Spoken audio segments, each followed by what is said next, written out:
of these two persons that invent this kind of Sanger sequencing.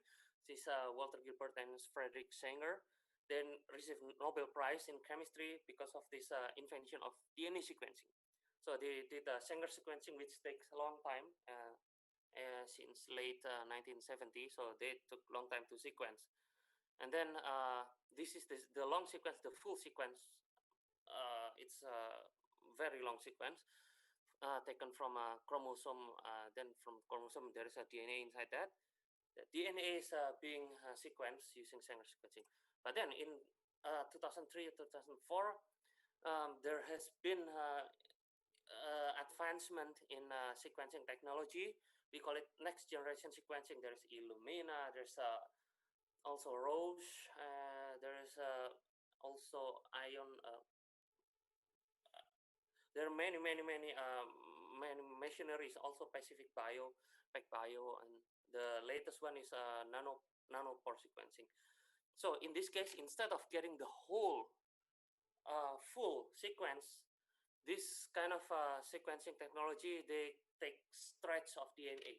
So they take picture kind of thing, like a few stretch, like 100, 150, sometimes 300. So it depends on the advancement of the technology. 300 base pairs, 300 letters in this case. And then there is this Nanopore sequencing that has like a newer or longer reads. So, but still, it's not a full sequence. It's still fragments, and this Nanopore sequencing can do it like streaming.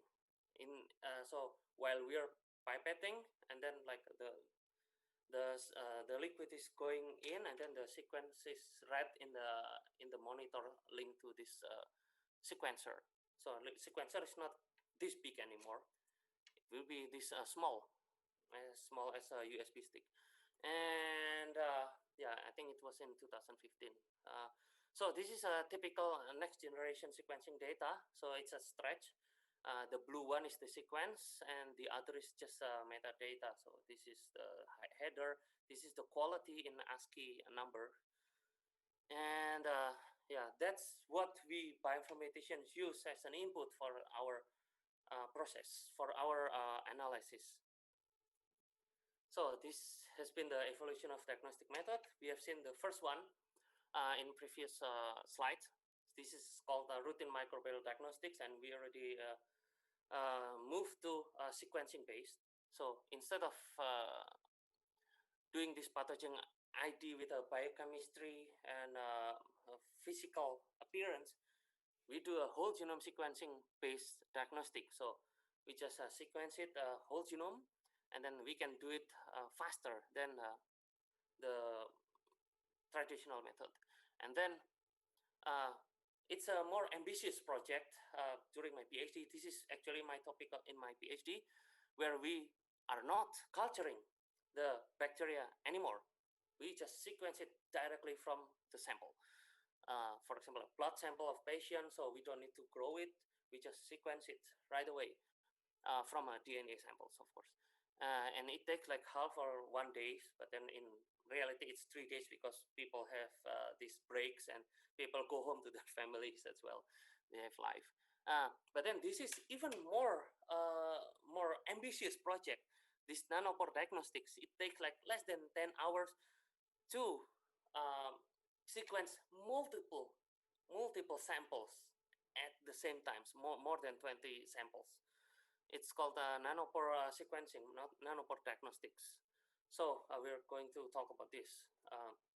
So before I'm going to continue with this metagenomics, I need to introduce you about this culture dependent and culture independent. So in culture dependence, the first two in a previous slide, it was like taking 1 day to 3 months just to grow a bacteria. But with metagenomics, we don't need to do that. It's independent of culture. And then we don't need media anymore. We just sequence it directly from sample. And this is the most important part, the most important benefit of metagenomics, where the organisms that can be cultured are much more like with a culture-based approach. It's like 1% of the organisms in the world can be cultured. But then with metagenomic, we don't care if it can be cultured or not. We just sequence it, we find it. So all organisms can be detected.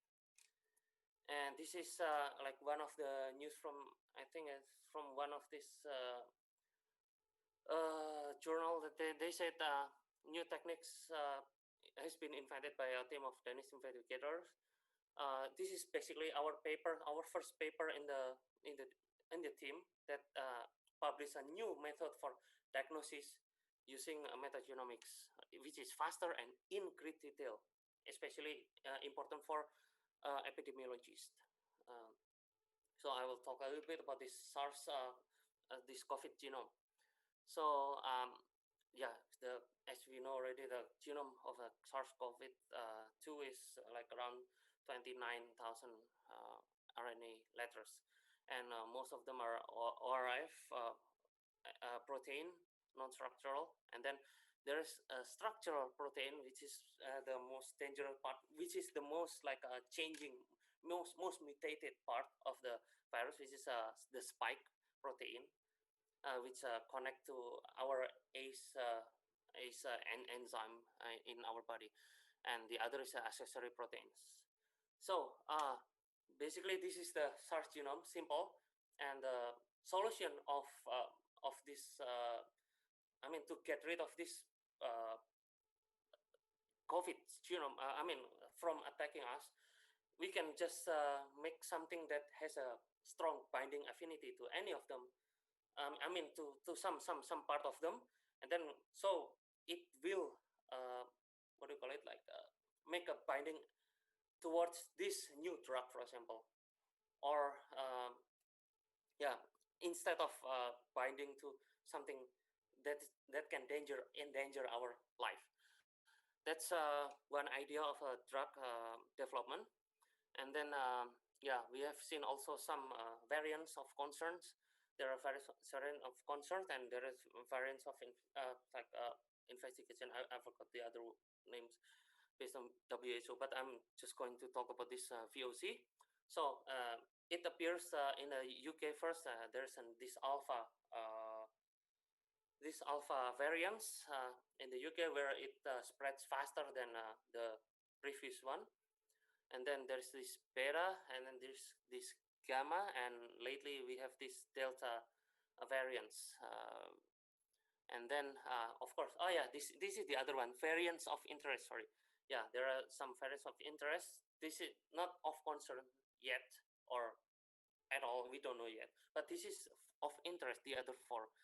Yeah, and it keeps mutating and mutating because virus, the nature of virus is to mutate. So no wonder it will happen anyway. But yeah, we just need to be prepared for that. And most of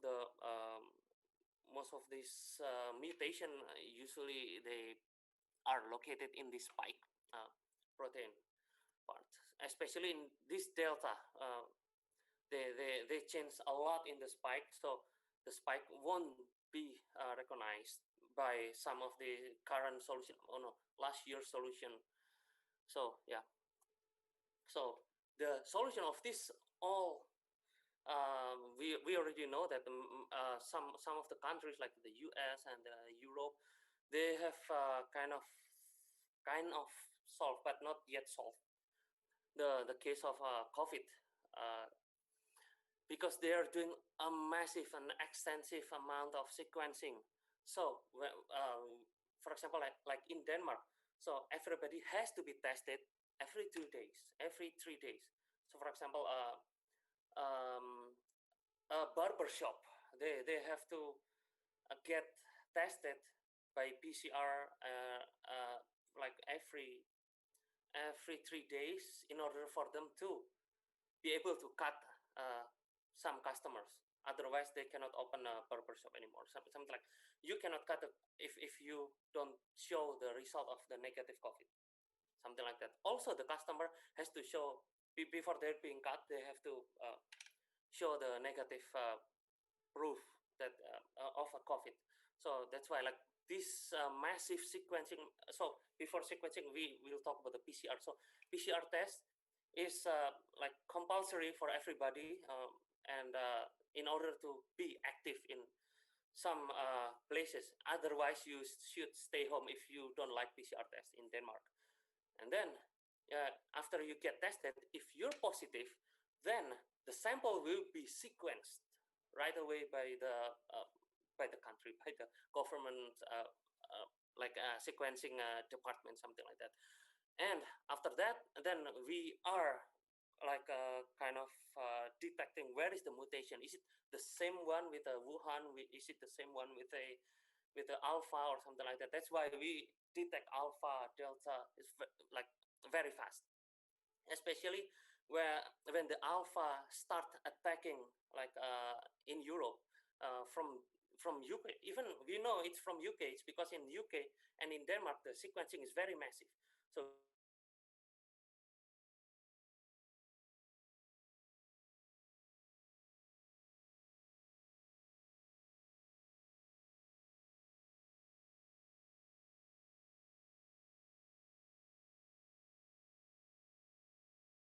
variants called alpha, and then everybody is like from the other country. Even yeah, we have some dramas. It's not only in the Asian countries. In Europe itself, there is drama like Sweden suddenly blocked Denmark for like okay for inventing this COVID alpha variants, but then yeah, like blocking lockdowns, etc. And then finally, like we are now open, but then uh, between I mean during this time, there's also um, what kind of suspicions that the mink was also a good factor, a good candidate for like spreading COVID.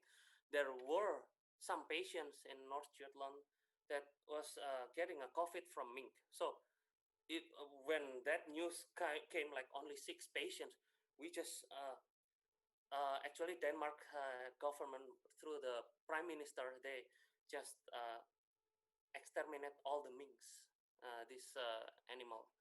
Uh, in Denmark. Even it was very controversial because we are killing animals. So like the animal lover society, they get angry with Denmark because they're killing this. But this is one of the source of the new. It could be a new COVID variant. So they just exterminate it. But then yeah, it was like a brave movement. Whether it's true or false, I mean, it will make a new variant. It was a brave movement.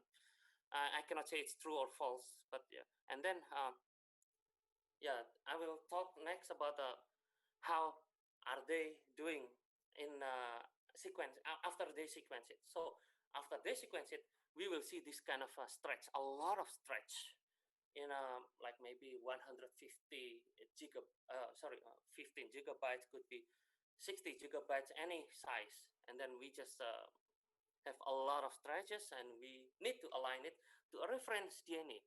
This reference DNA, for example, this is a COVID genome, is available for free in NCBI websites. And then this reference DNA has been like a fully sequenced, either it's a de novo or is it Sanger sequencing. And then after it's after some, like for example, result of PCR positive patients has been sequenced like this, we just align it against the reference DNA, and we just match it. Okay, so this belongs to this part of the DNA, and these are unmapped reads, and this is the map reads.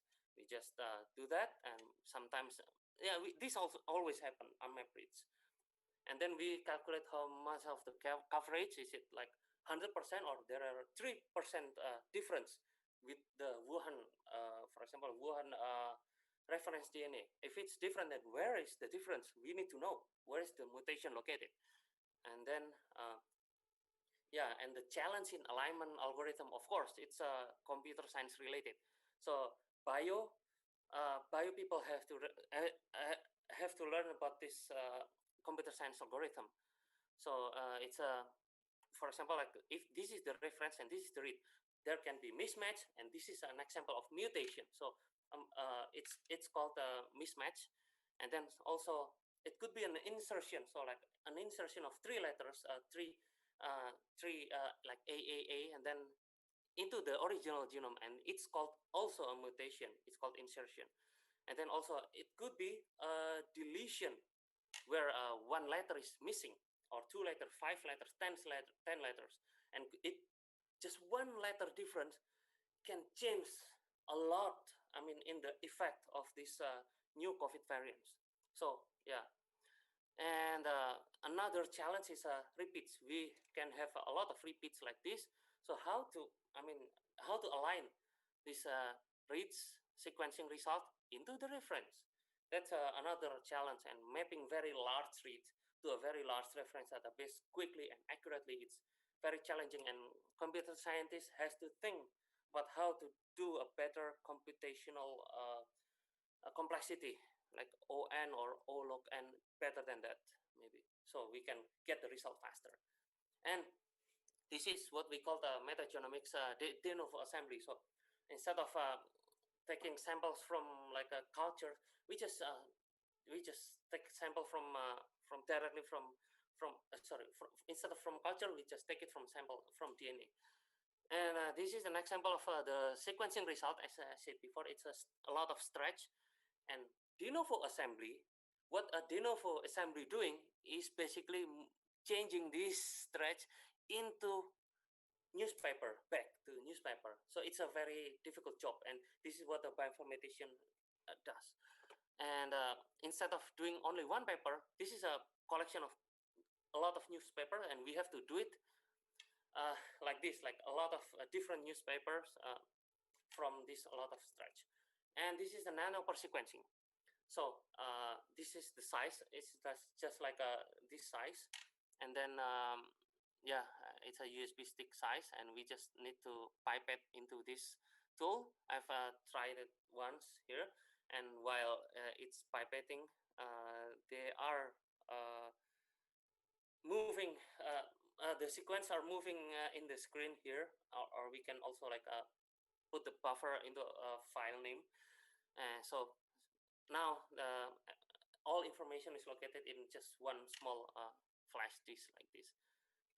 And so yeah, moving on to the next topic, which is a method that I proposed like more than a year ago, I think in March when the pandemic started.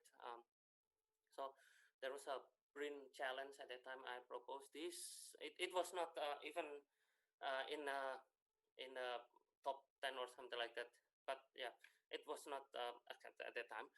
So this is a pandemic detective idea, where the idea is to have two detectives, so field detectives, who take samples in different provinces or different places. It doesn't have to be in Indonesia, but in different places. And then this field detective will wander from one area to another, one village to another. And they have a RNA sequencing kit and rapid identification tool, which I developed this during my PhD, this rapid ID tool. And then at each village, they collect 24 samples. They can have the result within less than 10 hours. And then they have to upload files, this result, into the cloud while continuing the journey to the next village, because it's possible that we detect, oh, there is no COVID, but then when we do it more detail in the headquarter, oh, there is this uh, like COVID in this sample. So he's wrong. I mean, this rapid identification is wrong. So we have to do a slower identification tool in the headquarters. So in the headquarters, there are some detectives that are collecting things from the cloud, and then they monitor the uploaded file from different places, different village, and then they make sure that the RNA sequence analysis runs smoothly in the cloud automatically. It's a pipeline, and then they can generate reports and visualization of the map of the progress of COVID-19, and then to communicate with the presidential team, Ministry of Health, policy making, Board of Disaster Management, etc. So that was the idea, where the rapid detection on the field is done in the matter of seconds, minute, after it's finished like in 10 hours process. And it requires minimal bandwidth, rough and dirty identification. And it uses very, very small COVID-19 database, and it's multi-platform. And a thorough detection on the cloud in the headquarters is like going to be detecting whether it's COVID-19, it's not SARS, not MERS, not another virus, and maybe it's no virus at all. And then just to make sure. And then also to make a geographical map of COVID-19 spread. So it should contribute to a global database, and it will be like up-to-date database along with other countries' results. And then hundreds of mutants can be detected there. And then, for example, like in village A, in province A, there were like Italian COVID variants. And then, yeah, this is actually a slide from like a year ago. We don't have alpha variant at that time. We don't have alpha, beta, delta, gamma. So I was introducing like a Wuhan variant at that time. And then there is no COVID. Oh, but then my prediction happened. So of course, virus will mutate fast. And then this has been predicted a year ago that there will be a lot of variants like this. But yeah, that's the function of this pandemic detective integrated system. So we know also when and where a similar COVID-19 variants were seen before. So if we have a new variant, we know where the source is. Like, oh, it come originally from this part of Java Island, from this part of anywhere. That's just an example. And if there's a new mutant, we can update it to the global database of COVID-19 around the world. Otherwise, it's just like, okay, there's a COVID, it's positive, negative, and then it's okay. We don't know whether the vaccine will work or not because we have a new variant that we never know. So this is the importance of sequencing. That's like an example of that is the alpha variant I told you before. That was an example of this kind of system. So this is not my system that is implemented in Denmark, but the similar system. And then after that, we just do some downstream analysis of COVID-19, like genome assembly, virulence ID, drug discovery, vaccine invention, something like that. So I will continue with what's next. But before that, I would like to tell you about some of my doctoral dissertation topics. I hope you're not getting tired. This is okay. It's around 40 minutes already. So yeah. So in my dissertation, this is my dissertation actually. This is the cover. So the content of that is there is a tool for rapid identification of pathogens using DNA sequencing. So it can be done through a PC, laptop, tablets, mobile phone to identify a pathogen, which can be useful in this kind of time, pandemic time. It was developed like around 8 years ago, these things. And at that time, we're not that massive in sequencing, and we're not kind of predicting this kind of pandemic will happen.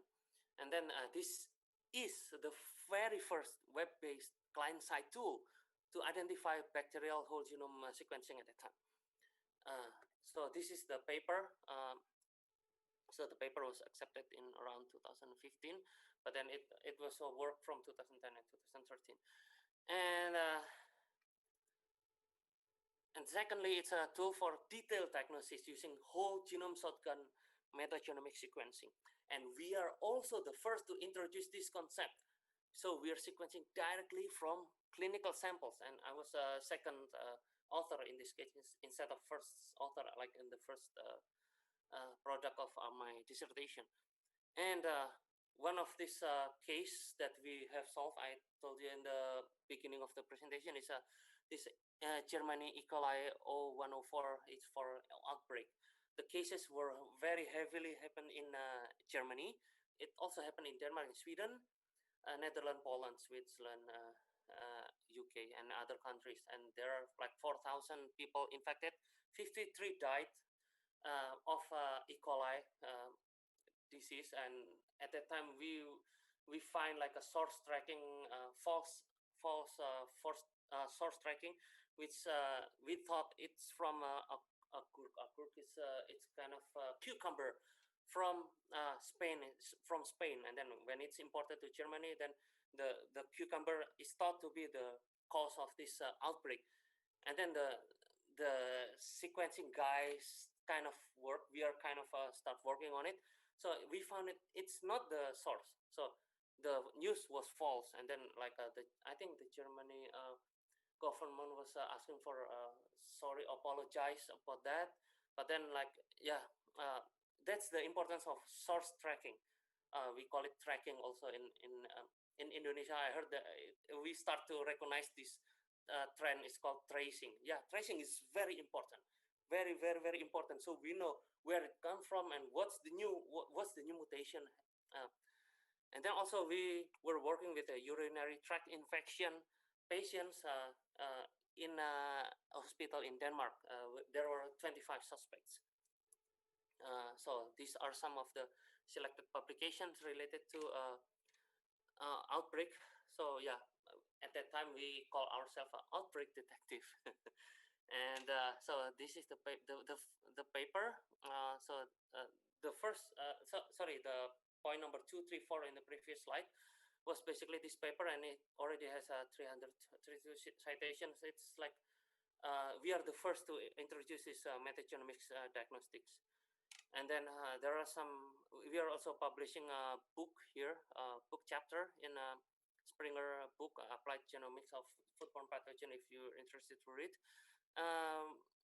Yeah, let's start with another example. Now that the pandemic has like a slowdown in many countries in Europe, so our bioinformaticians can start. Uh, okay, so what's next after this pandemic? Of course, the very first thing, very busy bioinformaticians task for bioinformaticians right now is to develop vaccines, of course, and to sequence everything, so COVID related. But yeah, other than that, we can also do a lot because bioinformatics can do many things other than just related to health. For example, like this, my project during my PhD, it was a urinary tract infection detection. So we found that there are 25 samples, and some of them are like they're containing no pathogens, may be healthy. Some contain default urinary tract infection bacteria. The other contain like a newly found urinary tract infection bacteria or fecal UTI. So we can categorize this, and in that case, we can personalize the antibiotics given to this patient. For example, like this patient number 4, there are no pathogens found in the urine sample number 4. So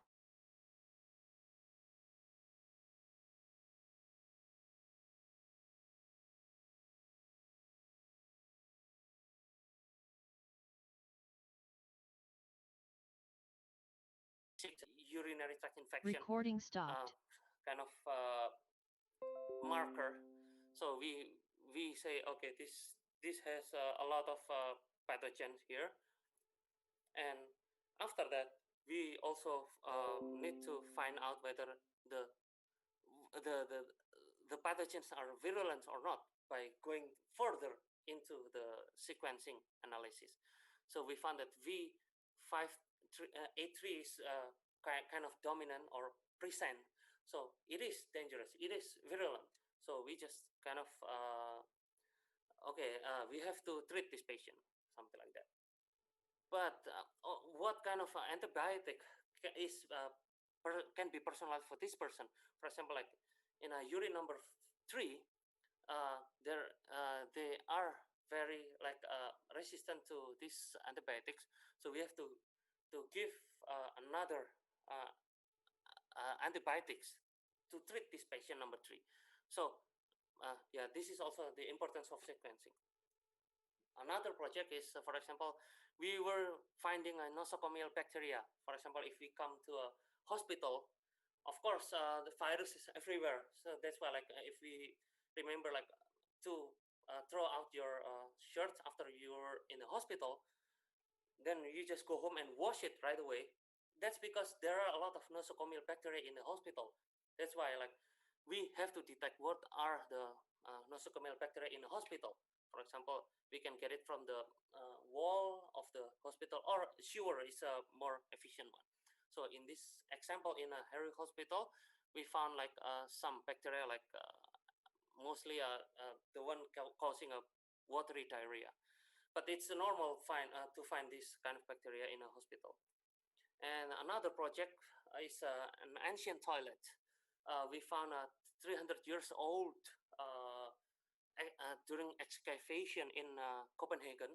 So we are collaborating with the University of Copenhagen and Copenhagen City Museum when we excavate this toilet, and then we found the feces is still intact. So we just sequence them, and we found this in the feces, this bacteria, which also show that so this maybe people from 300 years ago in Copenhagen, they eat. We can find the health profile, like they eat a lot of high carb, low protein at that time, and they eat a lot of probiotic. Yeah, it's also, we also find that there are a lot of like a trade. Yeah, it confirmed the situation that there were a trade of fruits at that time in Copenhagen, and there are also controls. So this is very important for the sequencing to have a control. And then there are also project number four, a vulture. So vulture scavenge on rotting armadillos died of infectious disease, but they're not infected. So the pangolin or armadillo naturally carries pathogens like leprosy and coronavirus.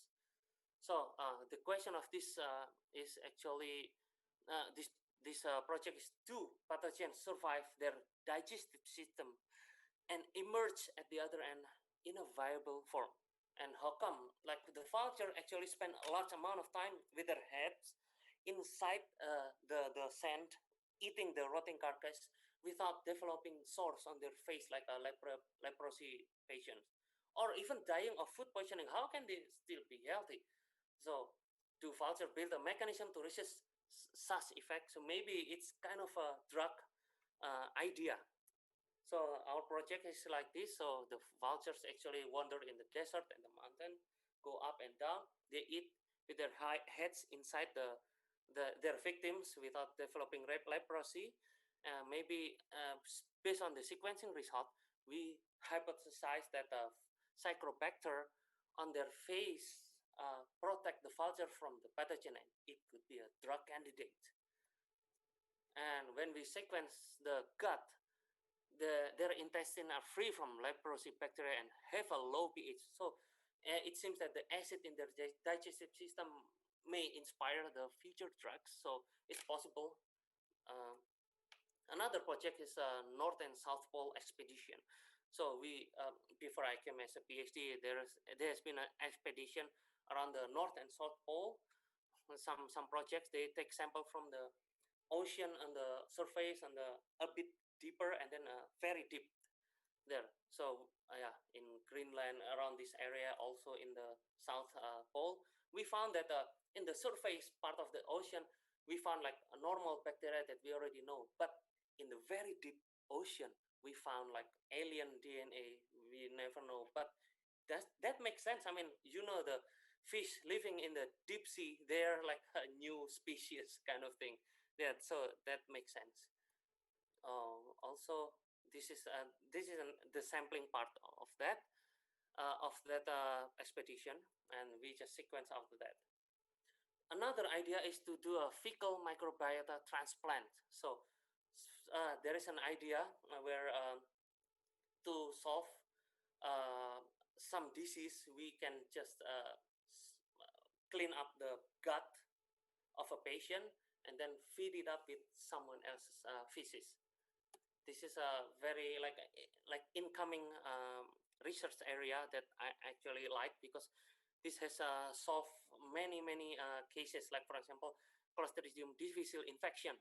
This has been solving these cases in the US itself. So CDI is like, because this patient is eating a lot of antibiotics, they're already resistant to all antibiotics, and then there is this Clostridium difficile that is, or like, okay, you give me antibiotics, yeah, it doesn't make like us go away. So at that time, the Americans are like saying no, no, no. They're like kind of a bit old-fashioned at that time because feces is not a solution. Feces is just bleh. So it's not a good idea to use feces as a drug. But finally, they budge because this drug, this feces of other persons, they're solving a lot of problems here. Like these CDI patients are healed because they are like healed by another person's healthy person's feces. And then also the inflammatory bowel disease has been solved in research only. And then IBS, autisms, and then some genetic disease as well, autoimmune, can be solved with this disease. But in some countries, they're still considered as dirty stuff. So no, no, it's not ethical to use feces as a solution, as a drug, something like that. Even obesity, this is what interests me a lot. So there has been some example where these obese people, these fat people, they eat not a lot, but they still obese. So it's because their gut intestine bacteria is already full of firmicutes. So there has been experiment on mice. So the obese mice has been like taken the gut has been clean.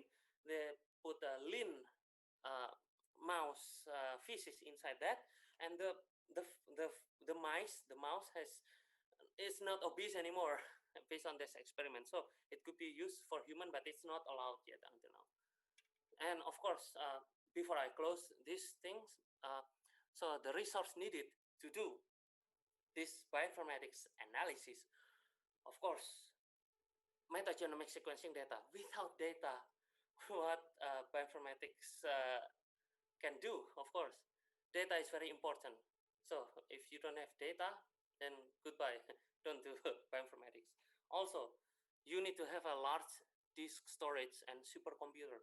But right now, the era of in the era of cloud computing, everything is like cheaper.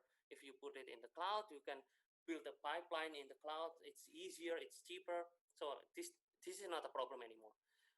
And data science skills. Of course, bioinformatician is also a data scientist at the same time because they're handling 1 terabyte of data per day or per 2 days, and then they have to finish it. They have to present it to our customer, to our audience, to doctors, to medical practitioners, something like that. That's the resource needed to do bioinformatics on the. So after this pandemic is done, so what's next? Bioinformatics can do a lot of those things, and this is the resource needed. So to close, to sum up, so bioinformatics and cloud technologies have been beneficial in many countries' decision making during this COVID pandemic. Just checking the time, so it's almost finished. So sequence analysis algorithms have solved the outbreak using this a lot of algorithms like gene alignment, and then de novo assembly, gene annotation, gene expression analysis, and many other algorithms, string matchings, etc. And using nanopore sequencing, we can now do DNA sequencing, RNA sequencing from your own kitchen, as easy as that. Doesn't have to be like a big company to do that anymore, but still, with inside your kitchen, you need. It's not that simple still, but it's possible. And using the shotgun metagenomics and bioinformatics and data science, now we can enable finding microbial diversity list of pathogens from a sample, whether it's a blood sample, a saliva sample, feces sample, fecal sample, or a urine sample. And this is a primary key. Bioinformatics is a primary key to discover the cure for genetic diseases, cancer, and then fecal microbiota transplant, and of course this COVID situation. Because like just one more story before I finish. So there is this course in during my PhD. It's called algorithm in bioinformatics. I remember the professors like telling us in an exam. So now we have a we have to build. You have to build a flu vaccine. You have to design a flu vaccine. So now they give me like a step by step. So this is the sequence from the database. This is, and then now calculate the binding affinity, calculate this, calculate that, and then do the reverse complement. So that's what we do. And at the end of the sentence, we say, now it's easy, right, to make a vaccine, to make a vaccine for flu. Now you can open your own startup company. So that's just anecdote anecdote from my previous PhD. So that's all. So that's all from me. This is Bioinformatics and the next step. Thanks for the session. I hope there is no one of you getting asleep. Thank you. So, Mr. Tan, I think the floor is yours again. Okay, thank you, Dr. Danny, for the very insightful talk. Actually, very interesting. Actually, very interesting to see your projects on the microbiome on multiple hosts. And at the end, we try to see how the outcome actually will affect, actually will contribute to the, I would say, the health of human community, the social. Okay, so I think, so now we are in the Q&A session. Okay, so we have this question from the audience. Okay, so this audience asks about how many hours are needed in identifying whether a COVID variant is alpha, beta, or delta by using the current technology. I mean, he or she mean the sequence, the NGS. Yeah. So the question is how many hours are needed in to Yes. identify? Yes. So yeah, it depends on the sequencing technology. Thank you for the anonymous attendee here. But yeah, so it depends. If you're using Illumina, it could take 1-3 days, I think, per samples. But using nanopore sequencing, you can do it like multiple samples at the one time. Oh, it's also possible with Illumina, but still longer. But with, for example, with Illumina MySec, it takes like 4, if I'm not mistaken, like 4 lanes at the same time. But with Nanopore, it can take like 24 maximum if all the sequencing is successful. So it takes less than 1 day in ideal world, but then yeah, people need to sleep also, so it's not really less than 1 day, but 1 day in 24 samples, I think. Yeah, I'm sorry. Before I would like to apologize to mention Mr. So it's a Dr. Tan. So Oh, it's sorry, fine, no problem. I've been in Malaysia, and yeah, this is how we address. Yeah. Okay, Dr. Danny, thank you for that. Actually, for me, I have a list of questions from your interesting talk, actually, if you don't mind. Yes. Okay, maybe I also ask this on behalf of the audiences. Okay, so I group my questions into maybe 3 or 4 groups. Okay, one is in Yeah. the general one is about sequencing, and one is about the trend of bioinformatics. Okay, so maybe I will start with, so because throughout the talk, Dr. Danny mentioned about the Illumina, about the nanopore. So actually, maybe our audience, they are not really in the NGS, so they're not really aware of actually the sequencing technology here. So maybe Dr. Danny, can you actually share on how actually nanopore actually advantages to Illumina and vice versa? Because for me personally, previously I understand that when the nanopore actually newly announced in maybe in 2015, but it's not really a favorite for the researcher to use it for the sequencing. But I realized that during this COVID period, a lot of people actually use this nanopore technology for the sequencing. Actually, how there's a shift of trend in this manner. Thank you. Yes. So yeah, actually, this nanopore sequencing is also also during my defense. They just announced it, kind of thing, in 2013. So yeah, I heard last time the nanopore sequencing. There are some sequencing errors like around 30%, but then it kind of reduced slowly, and they give a lot of uh, a lot of thought in making it more. I think on the product they have great eye, and they have like more and more products, um, and then the availability and the fastness, the speed of sequencing is their prominent feature, their advantage. But the sequencing error might be still the hindrance there. But Illumina, of course, has a much lower sequencing error. Although the processing the process of sequencing takes longer than Nanopore, and it cannot do streaming yet. And I heard Illumina is also buying um, some uh, some company. I'm not sure what, I think backed by. I'm not sure, but yeah, all these manufacturers are like competing. There is a race again race against each other. So they're saying their product is better. There is also Pacific Bioscience. They're also competing. Yeah, so yeah, nanopore is basically more practical because it's a smaller, like a USB stick size, and yeah, more papers are doing sequencing with this nanopore sequencer. That's why I brought up this nanopore sequencing. Okay, thank you, Dr. Danny. Yes, I agree with that actually. They maybe miss the matter now because of they want to have the fast way to actually to get a genome sequence. That's why actually they really push the platform that actually can do it in a faster manner. Okay. So we start to have some question in from the audience. Okay, audiences. So now okay, this actually recap from what Dr. Danny said from your so-called workshop previously. Now it's that's easy to make flu vaccine and start your own startup company, right? So actually, is it possible for a startup company to do vaccine research and production?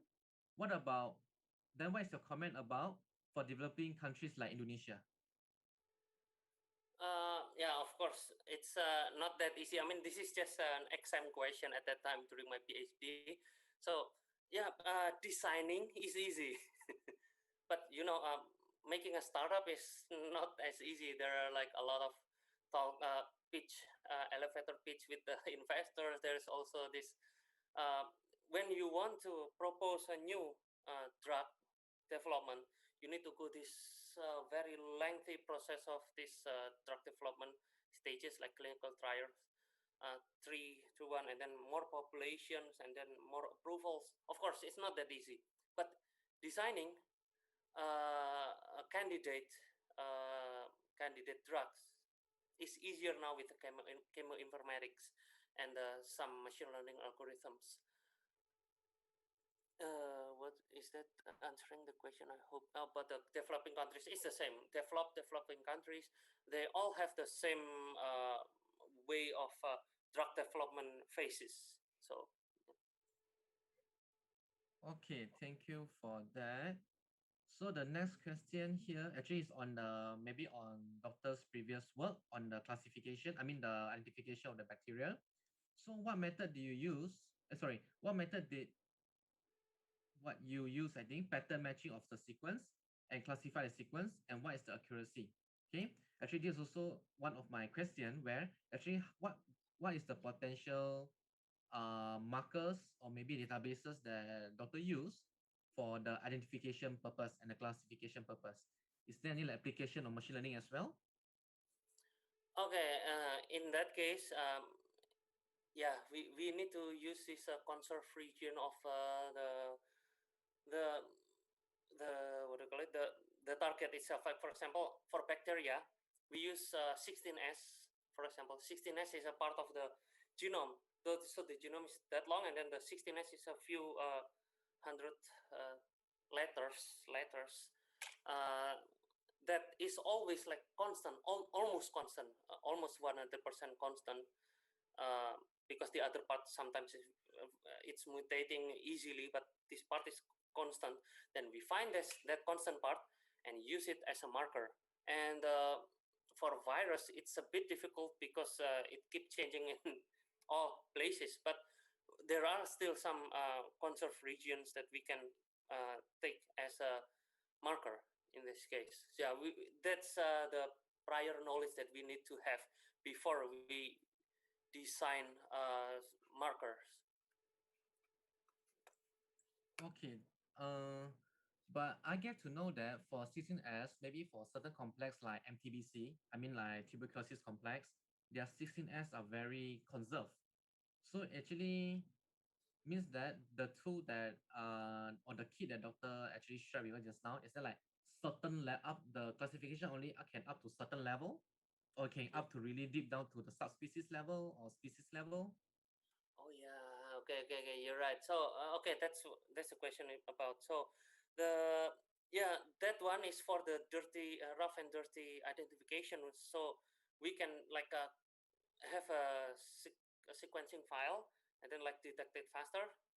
But then when we want to do detail typing or maybe de novo assembly, genome alignment, or maybe finding a mutation, somatic mutation, I don't know, or something like that, we really need to go into everything, all. And then we have, for example, like we have to align first. If it's something new, we have to do de novo assembly. And yeah, and then from there we can detect where the insertion or deletions or the mismatch happens, and then we can take it from there as a snip is Okay, yeah, okay. snip. Yeah, I don't know how to explain. Yeah, it's the difference. I mean, yes. Okay, okay. So we reference to the question for the audience. So he or she was asking about the method. So means that for this kit, we are using the Dr. is using the similarity-based approach. Similarity-based, right? Similarity, yes, of course. Yeah, we Okay. find the difference. Yeah. Okay. Thank you. So we had a next question. So if you don't mind, doctor, sorry, because of your interesting area here, actually. Okay, I want to ask technically from AI side, how many data do we need to proceed genome sequencing model? How do you extract the feature to determine the next genome? Which algorithm?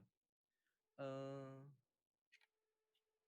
sorry, Mr. or Miss Asril Jarin, can you actually elaborate more on your question? Or doctor, do you get the question from this audience? I think I might get it. So Oh, okay, okay. Good. so this thank you for the question. So I think this is from a computer science perspective instead of from bio perspective. Yes, in this case, if you want to do a genome sequence to proceed with a genome sequencing model, that's not the AI that we want to do, like by doing this feature extraction or the number of data. So genome sequencing actually not yet related to that. AI is something else. In bioinformatics, we just kind of uh, mostly we are doing a string matching, and we already have tools everywhere. Like it's called PWA. There is a bow tie. There are many other genome alignment software there, and you can develop your own algorithm. It's called string matching algorithm. So we are our everyday's work as a bioinformaticians are mostly uh, doing this string matching. So if, and AI is useful usually for calculating this when we want to find this binding affinity kind of thing. So when we want to find a candidate drugs from available active compound, something like that. And yeah, there are many places, but not in DNA sequencing analysis. Yeah. Okay. So we have a lot of questions here. I'm sorry, but I have to select a few. Okay. Maybe about this. Okay, talking about data such as, because in bioinformatics we are actually dealing with databases, right? So there's Yeah. one audience here talking about data that such as GenBank, UniPro, KGG, etc. that Yes. frequently used in bioinformatics research. Do Indonesia or each country need to build their own database? Any comment on this, Dr. Dani? Yeah. In my opinion, we need to unify all database from every country like into one server. And right now, the current server is NCBI. So yeah, we don't have any other servers like all other servers. Sorry, I mean all other server are like submitting to that NCBI server.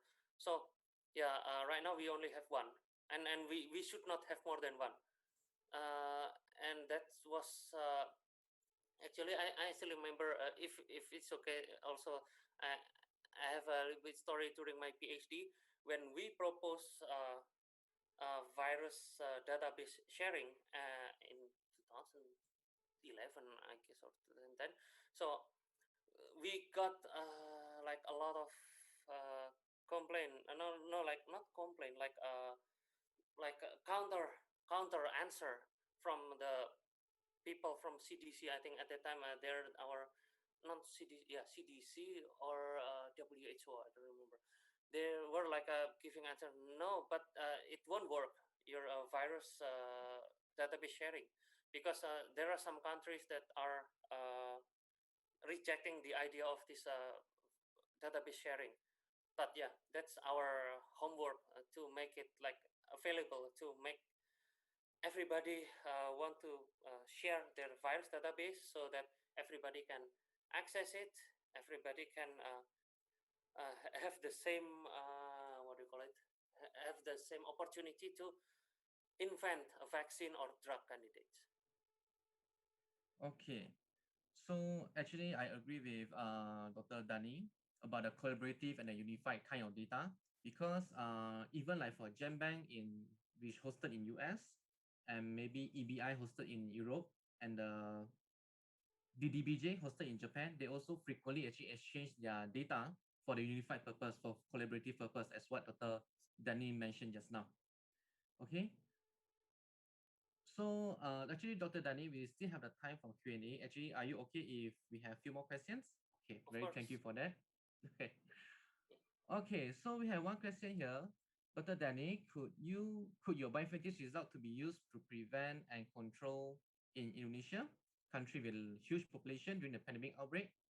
Okay, so I think basically what's the audience here means that how maybe in general, okay, how's actually bioinformatics, the output from bioinformatics can use for the prevention and control from any kind of outbreak.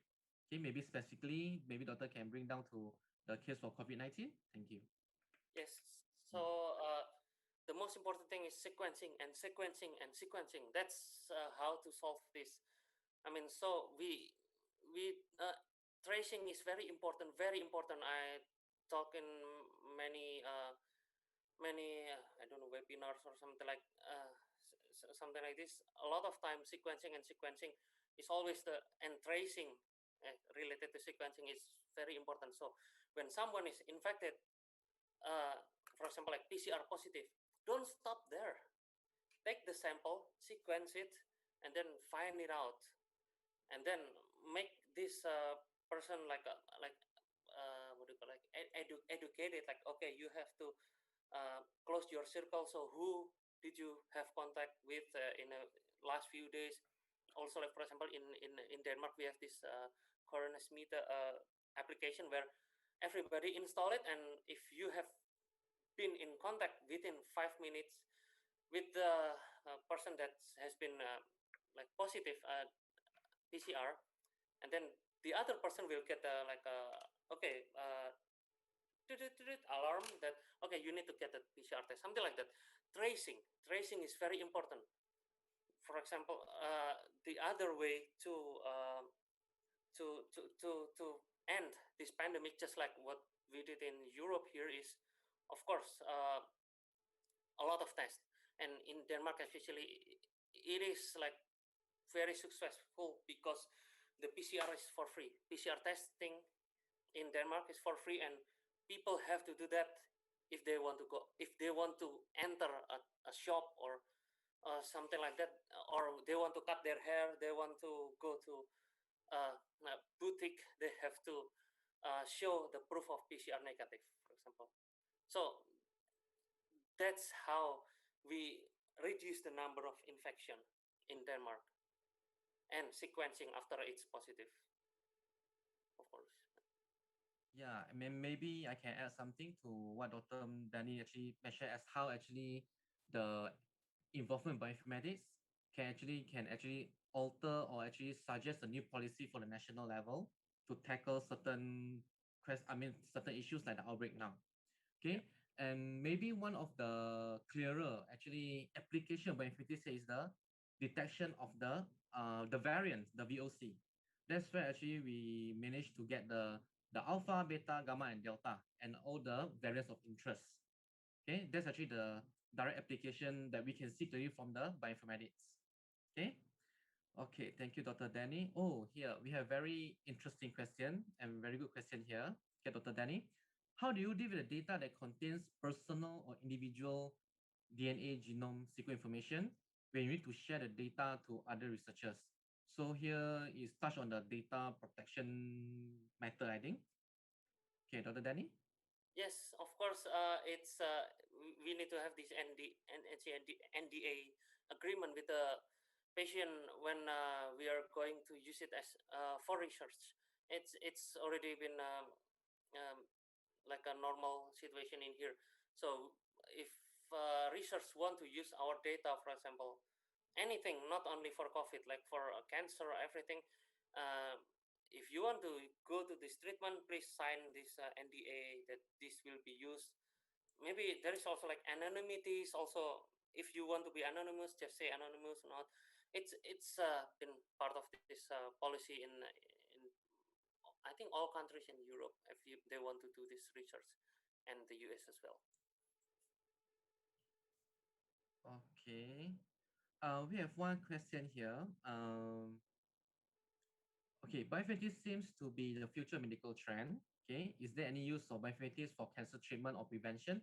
This is actually related to cancer. Okay, I mean the general application of bioinformatics in the medical treatment. I've heard that cancer is genetic, so maybe bioinformatics can be used for the treatment or prevention of someone who have a cancer risk. Are there any country developing this technology? And for Indonesia, are we still far from being able to implement this thing? Dr. Danny? Um, Mm. yeah, as long as sequencing is not popular yet, then I don't think it's going to be that massive. Of course, yeah. So, for example, like in Sweden and in Denmark,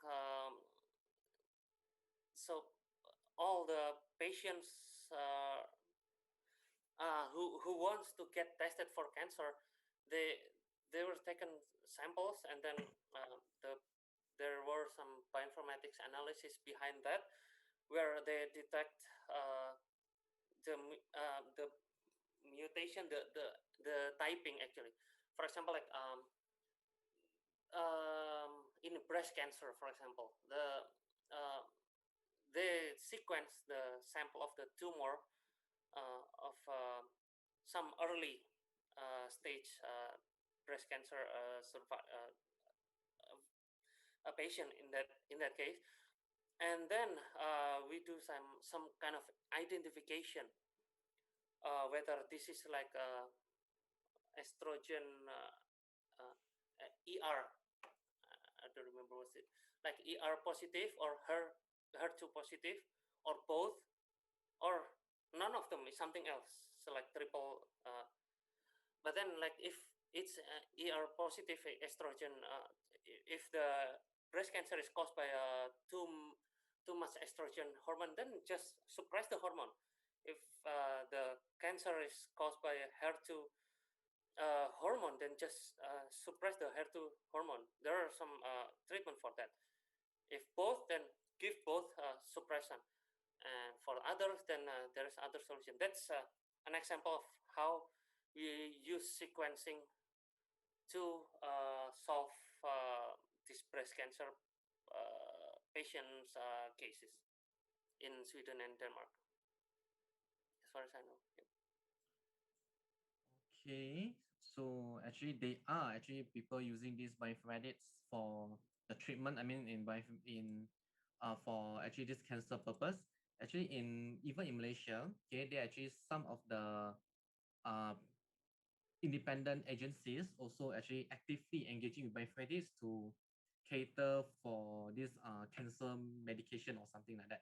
Okay, so actually it's active ongoing, but as what Dr. Dani mentioned, this actually made not possible if the sequence is not famous yet in certain countries, right?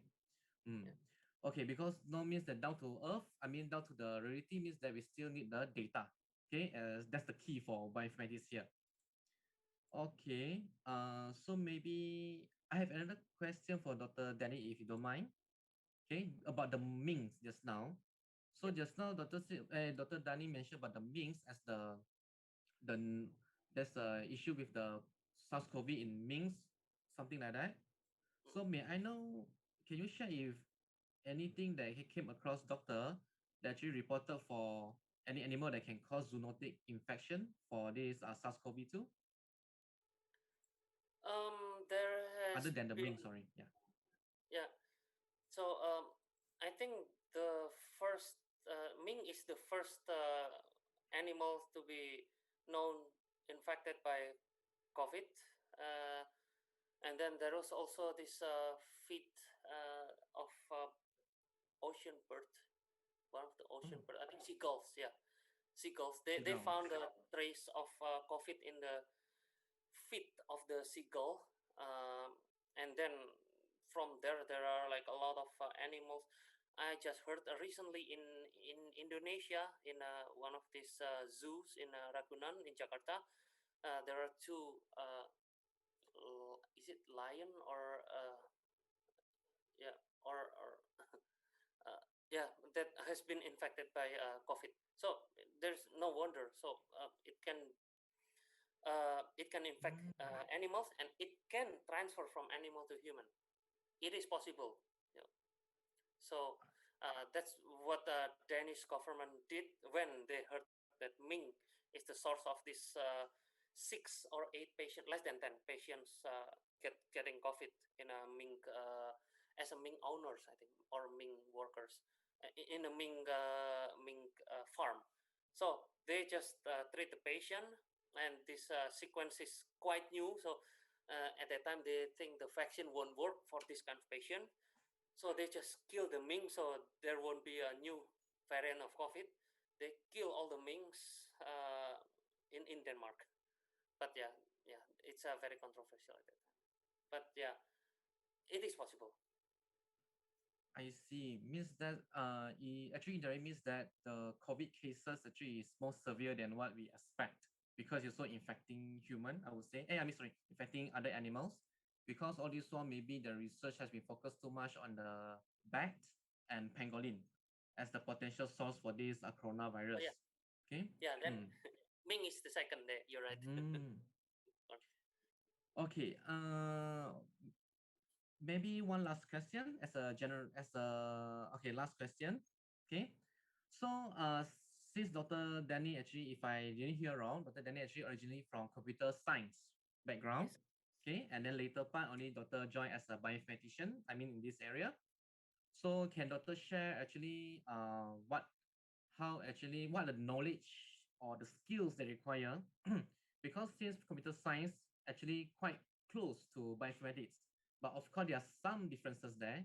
So actually what can we expect or what should we prepare ourselves to engage in bioinformatics?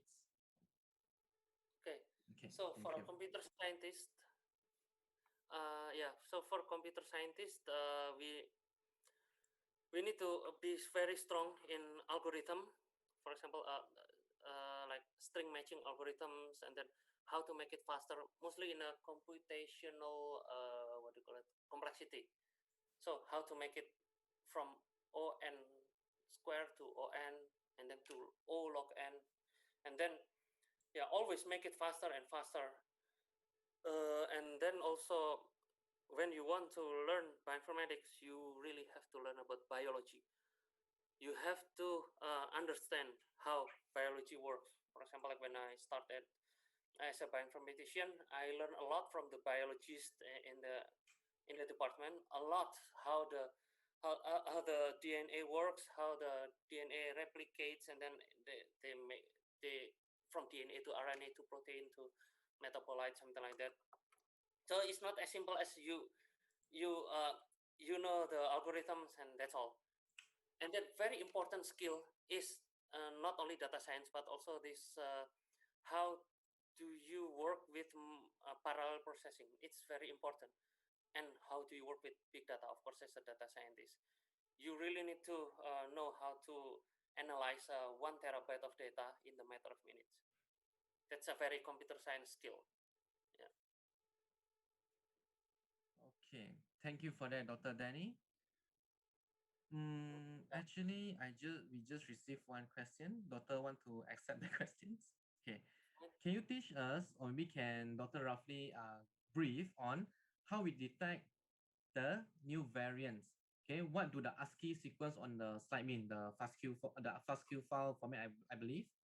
Is the ASCII code such a representation of the feature or matrix in the sample? The ASCII in the sequencing is actually the quality of the reading of the sequencer machine. So when we read like one stretch like 300 base pairs or 300 letters in this case, we for each letter we have like probability or the quality of reading more precisely. So this letter has a quality of 62. It's the ASCII letter can be translated. For example, A is 64 or 62, I don't remember. And then yeah, B is 65, 64, 65. So and then this is lower, this is higher. That's also the challenge in computer science, how to deal with different qualities per base pair or per letter. So that's that ASCII part means is the quality of the reading. Okay, so I think that's all. Okay. Yeah. So thank you, actually, Dr. Danny, for all the questions. We can't thank you enough, actually, for answering, okay, the question from the audience, and of course for your interesting talk. So I also like to talk. I also like to thank the audiences, okay, for the participation. So again, thank you, Dr. Danny. Sorry. Okay, I would like to pass the floor to Master of Ceremony. Okay, thanks, Dr. Danny. Thank you. Okay. Done. Thank you, Mr. Saputra, PhD, and Dr. Tan for this amazing session. It was very amazing for getting your insightful knowledge. And now we would like to kindly invite both of you to have a photo session.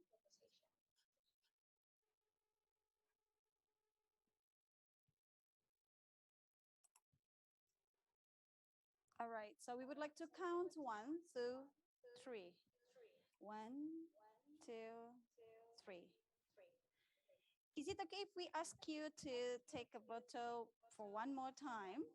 And please give the sweetest smile for all of us here. All right.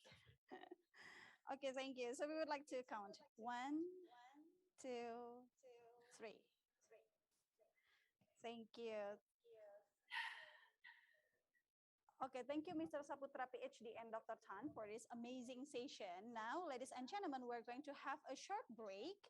And if we would like to remind all of you, if you would like to rewatch the whole session of the NIT ICoICT 2021, please refer to our YouTube channel, Telkom University, or School of Computing, Telkom University. And also, we would like to remind all of you that don't forget that tomorrow we're going to have the third, or I do apologize, this afternoon, this evening, we're going to announce the award for the Best Paper Award of the NIT ICoICT 2021. And now let's have a short break, and please do kindly refer and return to the room at 10:15.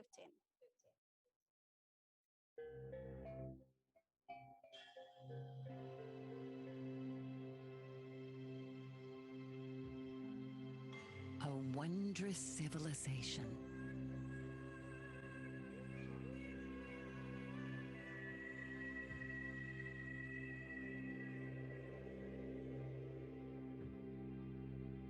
Disposed to tranquility.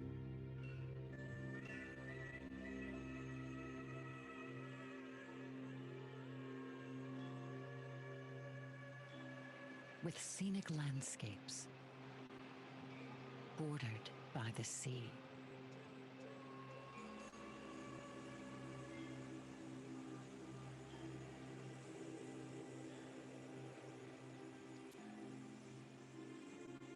Here, mythologies become principle.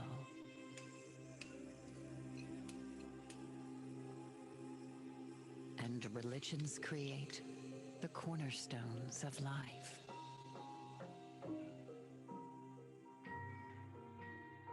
It is contained in the arts and crafts, where celestial ceremonies become part of popular culture.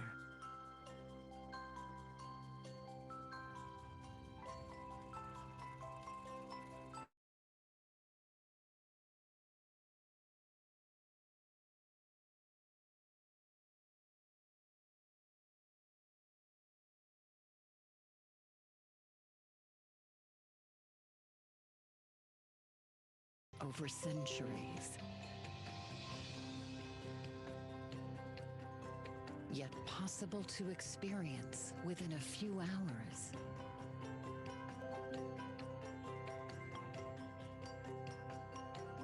Experiences you can take home.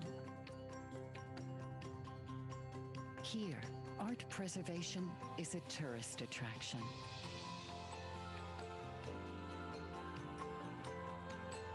History is a living monument.